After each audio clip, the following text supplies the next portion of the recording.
जमहूरियत सरबराही कॉन्फ्रेंस में पाकिस्तान की अदम शिरकत, अमेरिका का इजहार अफसोस।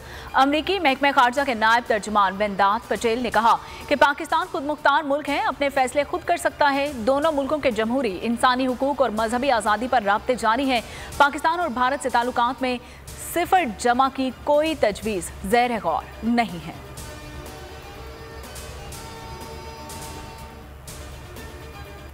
पंजाब और खैबर पख्तूनख्वा में इंतखाबात के इल्तवा का मामला, सुप्रीम कोर्ट में केस की समाअत आज दोबारा होगी। जस्टिस अमीनुद्दीन की मुआज़रत के बाद आज नया बेंच समाअत करेगा। पीटीआई दरख्वास्त पर केस की समाअत करने वाला larger bench justice Aminuddin Khan की जानिब से केस सुनने से मुआज़रत पर टूट गया था।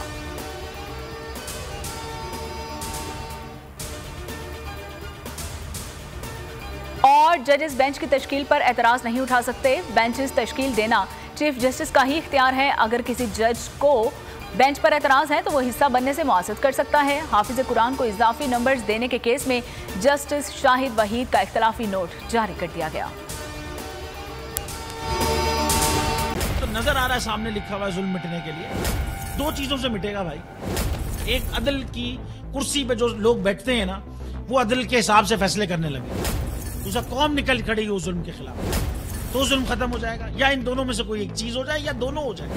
अगर 420 का मुकदमा था, उस वक्त अदलिया में जो लोग बैठे हुए केस देख रहे थे, वो पूछते ना यार चीट हुआ कौन है।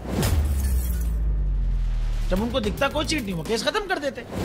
तो जालिम जुल्म कर ही नहीं पाता। 9 जजेस ने नोट बिफोर किया मेरे केस को यार, 1.5 साल चला। शख्सी जमानत का केस, सेम केस इस्लामाबाद में कर दिया। एक ही इल्जाम पे 2 केस हो नहीं सकते भाई। मतलब 60 दिन का वक्त होता है। 102 दिन के बाद मैं जीत गया, केस बरी हो गया। 102 दिन के बाद अपील फाइल की, एक्सेप्ट कर ली। नहीं करते ना एक्सेप्ट, खत्म हो जाता ना जुल्म यार। भरी अदालत में मुझे बरी कर दिया, फिर पता नहीं क्या हुआ 2.5 घंटे बाद का नोट बिफोर। मैं नहीं सुनता ये केस, खड़े रहते अपने फैसले पे, मिट जाता जुल्म। अल्लाह ताला ने बिठाया इन कुर्सियों पे इनको यार, ये अल्लाह ताला की तरफ से फैसले करने हैं। तो या तो ये फैसले आएंगे, जुल्म मिट जाएगा, या कौम खड़ी हो जाएगी जुल्म के खिलाफ।